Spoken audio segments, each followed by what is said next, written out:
Hello दोस्तों, UP board class 10 12th Hindi model paper की कैसे करें तैयारी। जी हाँ दोस्तों, तो आप लोग तैयारी में जुट जाइए। उत्तर प्रदेश में बोर्ड परीक्षाओं की नई तारीखों का ऐलान अभी तक नहीं हुआ है। राज्य में 10वीं और 12वीं की बोर्ड परीक्षाएं अगले माह से शुरू होने वाली है। विद्यार्थी ज़्यादा से ज़्यादा समय अपनी परीक्षा की तैयारी में जुटे हैं।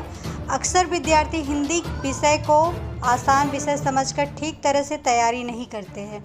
विद्यार्थी का पूरा समय गणित, अंग्रेजी और विज्ञान जैसे विषयों की तैयारी में लगा देते हैं, जिससे उन्हें अन्य विषयों पर तो अच्छे अंक मिल जाते हैं, लेकिन हिंदी में कम अंक होने से ओवरऑल रिजल्ट कमज़ोर हो जाता है।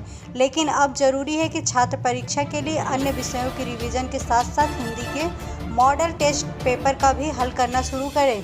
इससे उन्हें अपनी कमियों और खामियों का पता चल सकेगा कि किस टॉपिक पर उनकी तैयारी कम है या उन्हें अधिक ध्यान देने की ज़रूरत है।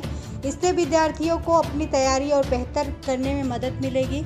इसलिए हम हर रोज़ आपके लिए अलग अलग विषयों का मॉडल पेपर लेके आएंगे। इसके तहत आज हिंदी मॉडल पेपर यानी सैम्पल पेपर आपको दिया जा रहा है।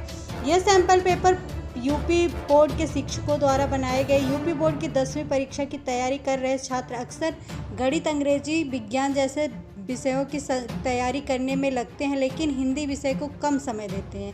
इस आदत के कारण ही पिछले साल यूपी बोर्ड के 7.7 लाख स्टूडेंट हिंदी विषय में ही फेल हो गए थे। आपको बता दें कि यूपी बोर्ड एग्ज़ाम के लिए अब से लगभग ऐसे में इसके लिए परीक्षार्थी को कड़ी मेहनत और स्ट्रेटेजिक तैयारी करने की ज़रूरत है। यहाँ आपकी सुविधा के लिए सैम्पल पेपर उपलब्ध कराया जाएगा। कैसे बना सकते हैं हिंदी को बेहतर। जी हाँ दोस्तों, आप लोगों ने सही सुना। तो हिंदी पेपर को आप लोग कैसे बेहतर तरीके से उसकी तैयारी कर सकते हैं। यूपी बोर्ड 10वीं परीक्षा में हिंदी विषय के परीक्षार्थियों को अब पढ़े हुए कोर्स की प्रैक्टिस और कॉन्सेप्ट क्लियर करने की ज़रूरत है। हिंदी विषय में बेहतर परफॉर्मेंस के लिए छात्रों को इन बिंदुओं पर फोकस करते हुए अपनी तैयारी करनी चाहिए। परीक्षा देते समय ध्यान रखें इन बातों का। हिंदी की परीक्षा देते समय परीक्षार्थियों को बेकार की बातें को लिखने से बचना चाहिए। उत्तर में साहित्यिक यानी प्रभावशाली भाषा शैली का इस्तेमाल करना चाहिए। साथ ही लॉन्ग आंसर लिखते समय महत्वपूर्ण वाक्यों को उपशीर्षक में लिख सकते हैं। उत्तर में भाषात्मक और व्याकरण शुद्धता का ध्यान रखें। ज़रूरत पड़ने पर उत्तर में उदाहरण के देने का प्रयास करें, जिससे आपको अच्छे अंक मिल सकते हैं। इस तरह से समझे पैटर्न को।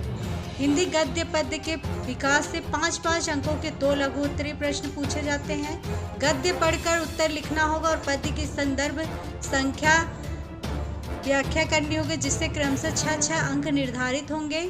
जबकि इस वर्ष की निर्धारित सिलेबस के एक लेखक और कवि का जीवन परिचय एक रचना आएगी, जिससे लिए 6 अंक मिलेंगे। तो वीडियो को आप लोग ज़्यादा से ज़्यादा लाइक करें, शेयर करें। नए हैं तो चैनल को सब्सक्राइब करें। Thank you.